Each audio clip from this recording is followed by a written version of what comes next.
यावेळी संत ज्ञानेश्वर माऊलींच्या पालखीचं प्रस्थान सोहळ्याचा वेळ जो आहे तो या ठिकाणी आता बदलण्यात आला आहे।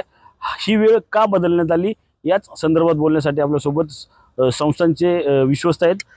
का ही वेळ जी आहे ती या ठिकाणी बदलण्यात आली आहे, किती वेळ जी आहे ती पुढे प्रस्थान ढकलण्यात येणार आहे? कैवल्य साम्राज्य चक्रवर्ती संत श्रेष्ठ ज्ञानेश्वर माऊलींचा प्रस्थान सोहळा हा खऱ्या अर्थाने संपूर्ण महाराष्ट्राच्या नजरा त्या प्रस्थान सोहळ्याला लागलेल्या असतात आणि एक अतिशय महत्त्वाचा सोहळा आहे महाराष्ट्रामधला। अनेक मान्यवर त्या ठिकाणी उपस्थित राहतात, वारकरी उपस्थित राहतात, सद्भक्त उपस्थित राहिलेले असतात। ह्या वर्षी हा प्रस्थान सोहळा थोडासा पुढे ढकलण्यात आला आहे। याचं कारण असं आहे की परंपरेनुसार आज ह्या वर्षी प्रस्थान सोहळ्याच्या दिवशीच गुरुवार आलेला आहे आणि गुरुवार प्रामुख्याने असं असतं की ह्या संपूर्ण मंदिरामध्ये गुरुवारी माऊलींची पालखी निघते आणि ती पालखी गुरुवार सोहळा असं आपण त्याला म्हणतो। ती पालखी नेमकी गुरुवारी निघते, त्यामुळे पालखी झाल्यानंतरनं सोहळा करणं अपेक्षित असतं।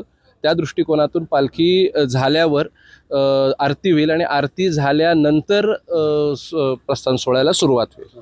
कितीतरी वेळ त्यामध्ये जातोय? प्रामुख्याने काय, पालखी साधारणपणे सूर्यास्ताच्या नंतर निघत असते आणि मग आरती होते। पण आपण थोडीशी विनंती करून, साधक बाधक चर्चा करून वारकऱ्यांच्या दृष्टिकोनातून सोपं त्यांना होईल ह्यासाठी आपण थोडी लवकर पालखी काढणार आहोत आणि सूर्यास्ताच्या पर्यंत ती पालखी संपवणार आहोत आणि असा विचार चाललाय। पालखी झाल्यानंतर सूर्यास्त झाल्यावर आरती होईल आणि साधारणपणे 7:45-8च्या सुमारास तीच वेळ आपण आपल्या पत्रकामध्ये छापलेली आहे, तेव्हा प्रस्थान सोहळा चालू होईल। नक्कीच आपण पाहिलं तर मात्र आता पोलीस आयुक्तालयामध्ये आज तुमची जी आहे ती बैठक झाली, त्यामध्ये कुठले मुद्दे प्रामुख्याने समोर आले? आयुक्तांच्या समोर आम्ही बरेचसे मुद्दे इथे उपस्थित केले। आत्ताच पालखी सोहळा प्रमुखांनी सांगितल्याप्रमाणे गुरुवारची पालखी असल्या कारणाने आपली प्रस्थान जे आहे ते थोडंसं लेट होणार आहे, तर त्या अनुषंगाने बऱ्यापैकी आमच्यासोबत चर्चा केली त्यांनी। दोन्ही एकत्र आल्या कारणाने थोडीशी गफलत होणार आहे, तर पोलीस फोर्स जी आहे ही आम्हाला जास्तीत जास्त तिथे आवश्यकता भासणार आहे त्याची। कारण जी नेहमीची पालखी असते गुरुवारची त्याच्यासाठी सुद्धा विद्यार्थी तिथे येत असतात आणि त्या विद्यार्थ्यांना पुन्हा बाहेर काढणे किंवा आतच ठेवणे या सगळ्या गोष्टी आहेत। तर मॅक्झिमम म्हणजे पहिली दिंडी जर आतमध्ये आली तर त्या दिंडीचे जे वारकरी आहेत ते आणि प्लस आधीचे गुरुवारच्या पालखीचे जे काही विद्यार्थी असतील किंवा वारकरी असतील यांच्या सगळ्यांचा एकत्रित तिथे मिलाप राहणार आहे। त्याच्यासाठी जास्तीत जास्त पोलीस फोर्सची आम्ही मागणी केली, ती त्यांनी मान्य केलेली आहे।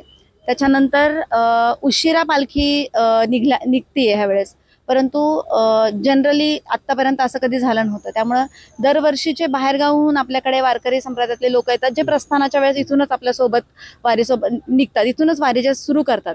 अशा लोकांची संख्या सुद्धा प्रचंड प्रमाणात असते, तर त्यांना सुद्धा आता आम्ही या माध्यमातून, तुमच्या माध्यमातून आवाहन करतो की थोडंसं तुम्ही तिथे उशिरा पोचलात, कारण जर तुम्ही लवकर आलात दरवेळेसप्रमाणे तर आणखीन गर्दी होईल आणि जास्तीत जास्त गर्दी झाल्यानंतर ती हँडल करणं, टॅकल करणं हे तसं थोडंसं अवघड जाईल।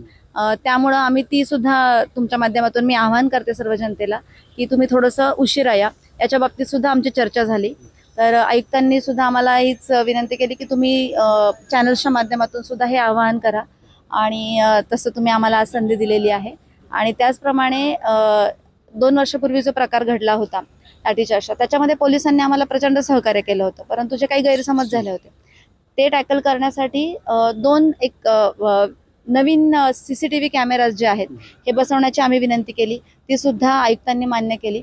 तर अशा प्रकारे सर्व संगनमताने आजची बैठक जी आहे ही संपन्न झालेली आहे आणि त्याच्यातून नक्कीच वारकऱ्यांचा फायदा होईल। किती दिंड्या ज्या आहेत त्या मंदिरामध्ये प्रस्थानावेळी घेणार आणि त्या दिंड्यामध्ये किती संख्या जी आहे ती वारकऱ्यांची असणार? दिंड्या ह्या ज्या परंपरेप्रमाणे आहेत त्या सर्व दिंड्या आतमध्ये घेणार आहे, त्याच्यावर कोणतं रिस्ट्रिक्शन नाही आहे।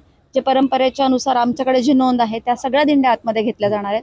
फक्त त्यांचे रिस्ट्रिक्टेड, आपण प्रत्येक दिंडीमध्ये जे लोक असतात किंवा वारकरी असतात त्यांची आपण संख्या जी आहे ही रिस्ट्रिक्टेड केलेली आहे, पण ही रिस्ट्रिक्ट आपण आत्ता नाही केलेली, गेल्या वर्षीपासूनच आपण हा पायंडा पाडलेला आहे आणि तसंच त्याच्या संबंधित सर्व सूचना ज्या आहेत हे दिंडी चालकांना आधीच दिलेल्या आहेत। त्याप्रमाणे तेवढेच वारकरी जे आहेत हे रिस्ट्रिक्टेड वारकरी आतमध्ये येतील, त्यामुळे आपल्याला गर्दी टाळायला मदत होईल।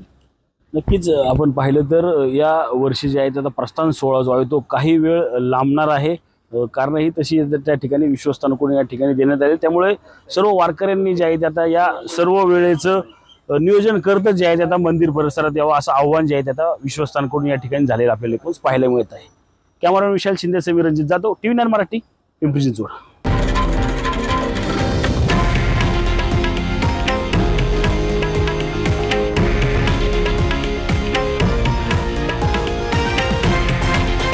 हे आहे देशातील नंबर 1 न्यूज नेटवर्क आणि आपण पाहत आहात TV9 मराठी, एकमेव.